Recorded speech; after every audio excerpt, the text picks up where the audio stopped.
మనం అనేకులు బైబిల్ గ్రంథంలో చూస్తాము, ఒకరిని చూచి ఒకరు నేర్చుకున్నారు. యెహోషువ ఎవరిని చూచి నేర్చుకున్నాడు? యెహోషువ ఎవరిని చూచి నేర్చుకున్నాడు? మోషేను చూచి నేర్చుకున్నాడు. ఎలీషా ఎవరిని చూచి నేర్చుకున్నాడు? ఏలియాను చూచి నేర్చుకున్నాడు. ఓకే. దానియేలు ఎవరిని చూచి నేర్చుకున్నాడు? ఇర్మియాను చూచి నేర్చుకున్నాడు. దావీదు ఎవరి జీవితాన్ని గురించి నేర్చుకున్నాడు?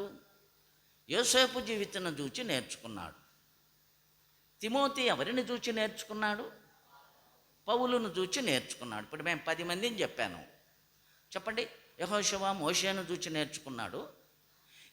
ఎలీషా ఏలియాను చూచి నేర్చుకున్నాడు. దానియేలు ఇర్మియా గ్రంథము చదివి నేర్చుకున్నాడు.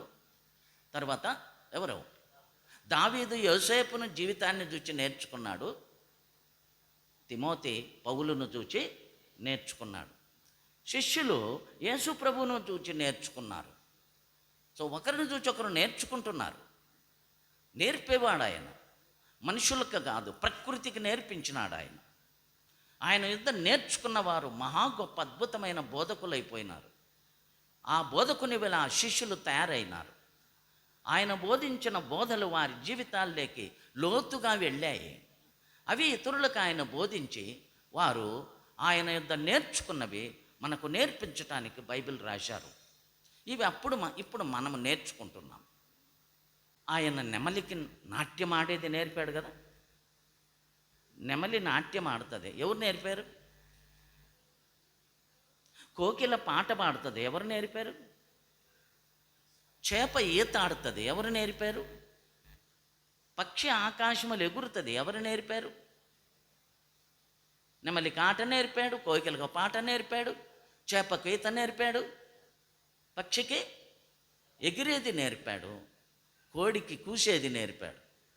కోడి పుంజు ఏం చేస్తుంది? తెల్లవారుజామున కూస్తుంది, కూతేస్తుంది. ఏమని కూతేస్తుంది? కోడి ఏమని కూతేస్తుంది? మీ ఇళ్ళల్లో మీరు కోడి కూత ఎప్పుడు వినలేదా? చెప్పండి. కుక్కరోకో అంటది. అది కుక్కరోకో కాదు. అది దాని అర్థం ఏంటంటే దేవుడు ఒక్కడేరో అని మా నాయన చెప్పేవాడు నాకు. కోడి కూసినప్పుడు మీరేమనుకోవాలా? కుక్కరోకో అంటే దేవుడు ఒక్కడేరో, లేచి ఆ దేవుణ్ణి ఆరాధించు, ప్రార్థించు, తలంచుకో, ధ్యానం చేయరో అని ఆ కోడి లేపుతుంది. దానికి అది నేర్పాడు ఆయన. అందుకనే పేతురు బొంకినప్పుడు యేసుప్రభు కోడి పుద్దొద్దు కుయ్ అన్నాడు. కూసిందా?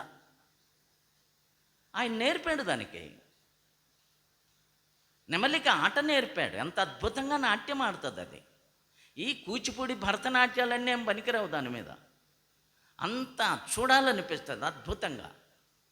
నెమలి ఆట చూడాలని నేను బెంగళూరులో బెన్నారగట్ట అని అక్కడ ఒక జూ ఉంటే ఆ జంతు ప్రదర్శనశాల అక్కడికి వెళ్ళి చూసి వచ్చా. అది ఆడినంత వరకు కనిపెట్టుకొని ఉన్నాడు. అది మాటి మాటికి ఆడదు. అది కోగిల పాట పాడుతుంది, దాని వెంటనే పాడి అది కూస్తుంటే దాని వెంట కూసేవాళ్ళం మేము చిన్నప్పుడు. దానికి అంత మధుర స్వరము దేవుడిచ్చాడు. చేపకు ఈత నేర్పాడు. ఎంతసేపైనా ఈత ఆడుతుంది, సముద్రమే నాది అంటది అది. పక్షికి ఎగిరేది నేర్పాడు. పక్షి చాలాసేపు భూమి మీద నడవలేదు. ఇక్కడ నుంచి అంత దూరం నడుస్తుంది అంతే. అది చాలా టైం పడుతుంది ఒక పక్షి ఇక్కడ నుంచి అంత దూరం పోవడానికి. కొన్ని అడుగులు మాత్రమే నడుస్తుంది. కానీ పక్షి ఎగిరిందనుకో, దాని రెక్కలు చాపి ఎగిరితే సముద్రాలు, పర్వతాలు దాటుకొని వెళ్తుంది. ఎక్కడ ఆగదన్నమాట, నాన్ స్టాప్.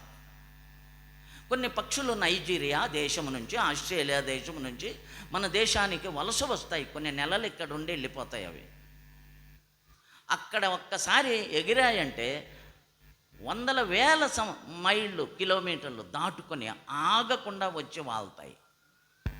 ఆ రెక్కల్లో ఎంత శక్తి ఉంది! విమానం వచ్చినట్లు వస్తాయి అవి. ఎగిరేది నేర్పాడు దానికి దేవుడు. మనకేమి నేర్పిస్తున్నాడు? ఎవరి దగ్గర నేర్చుకుంటున్నాడు? ఏమి నేర్చుకుంటున్నాడు? కనుకనే యేసుప్రభు అన్నాడు, నేను నేర్పెదను, రండి నా యొద్దకు రండి, నన్ను వెంబడించుడి, నా యొద్ద మీరు నేర్చుకునుడి. ఆయన ఒక గొప్ప టీచర్ అన్నమాట, పెద్ద గొప్ప బోధకుడు ఆయన.